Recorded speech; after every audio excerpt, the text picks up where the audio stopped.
how are you all? Hope everything is fine. Now, I'm making a video on French Revolution part 2, which is a continuous part of part 1. Before going into the video, let us have a recap of the part which we learned before. In part 1, we saw about the causes of the French Revolution, the role of the middle class, the outbreak of the French Revolution, and how French becomes a constitutional monarchy. Now, we shall learn about how French abolishes monarchy and becomes a republic country. Rulers of neighboring countries were worried by the developments of France and made plans to put down the events. The National Assembly voted to declare war against Russia and Austria. The patriotic song La Marseillaise, composed by the poet Roget, was sung for the first time by volunteers as they marched into Paris, which became later the national anthem of France. The Revolutionary War brought losses and difficulties to the people. The Constitution of 1791 gave political rights only to rich people of the society.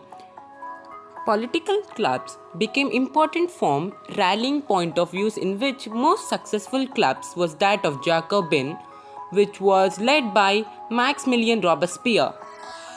The members of Jacobin club were from less prosperous sections of society, which included small shopkeepers, artisans, painters, servants, and etc. They planned a revolt against people of Paris. Later, the assembly voted to imprison the royal family and elections were held. The newly elected assembly was called the Convention. In 1792, it abolished the monarchy and declared France as a republic. The period from 1793 to 1794 is referred to as Reign of Terror. By now you must have understood why I am saying it is Reign of Terror. So now we are going to discuss about the Reign of Terror. Robespierre followed a policy of self-control and punishment. All those whom he saw as being enemies for the Republic, ex-nobles and clergy, members of other political parties, even members of his own party who did not agree with his method, were arrested and imprisoned. If the court found them guilty, they were guillotined. Meat and bread were rationed. After Robespierre's ruling, that is 1794, a directory rules France. So, now we shall discuss about the directory ruling the France. A new constitution was introduced which denied the vote to non-propriated sections of society. It provided for 2 elected legislative council which later appointed the directory. The directors often clashed with the legislative council who then sought to dismiss them. The political instability of the directory paved the way for the rise of military director Napoleon. Now let us discuss about the revolution of women. Women were active participants in the events which brought about changes in French society. They hoped that their involvement would pressurize the revolutionary government to improve their lives. Most women of the Third Estate had to work for their living. They worked as seamstresses and laundresses, sold flowers, fruits and vegetables at market. Working women also had to care for their families and children. They were disappointed that the Constitution of 1791 reduced them to passive citizens. The revolutionary government did introduce laws to improve their lives by making schooling compulsory for girls not married against their will, making divorce legal.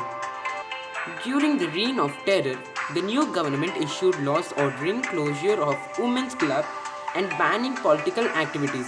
In 1946, women in France got right to vote. So now we shall discuss about slavery. Slave trade began in 17th century.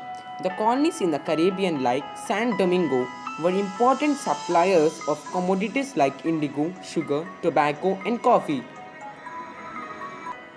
The slaves were bought from the local chieftains. This was meant by triangular slave trade between Europe, Africa, and America. The slaves were tightly packed into ship for 3 months long journey where they were tied up to chains, and there was no proper sanitization across the Atlantic to Caribbean Sea and they to plantation owners. The National Assembly held long debates for the rights of men to be extended to all French subjects, but it did not pass any laws fearing opposition of businessmen whose income depends on the slave trade. Finally, slave trade was abolished in 1848. After abolition of slavery, we have the rise of Napoleon. So now we shall discuss about rise of Napoleon.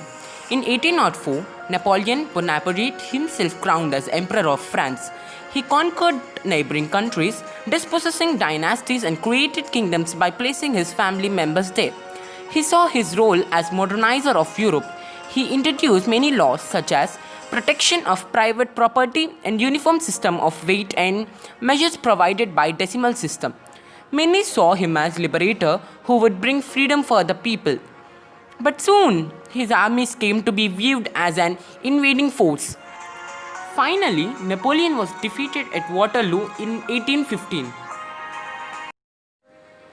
In the revolution of everyday life, one important law that came into effect soon after the storming of the Bastille in the summer of 1789 was the abolition of censorship.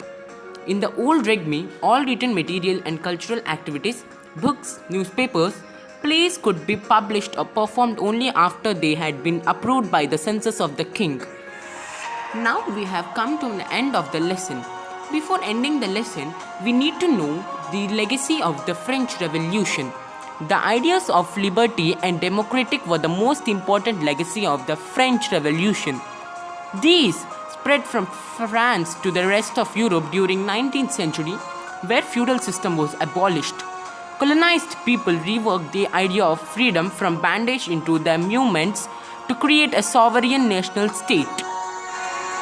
There were two active rules who were highly inspired from the ideals of French Revolution like Tipu Sultan and Raja Ram Mohan Roy.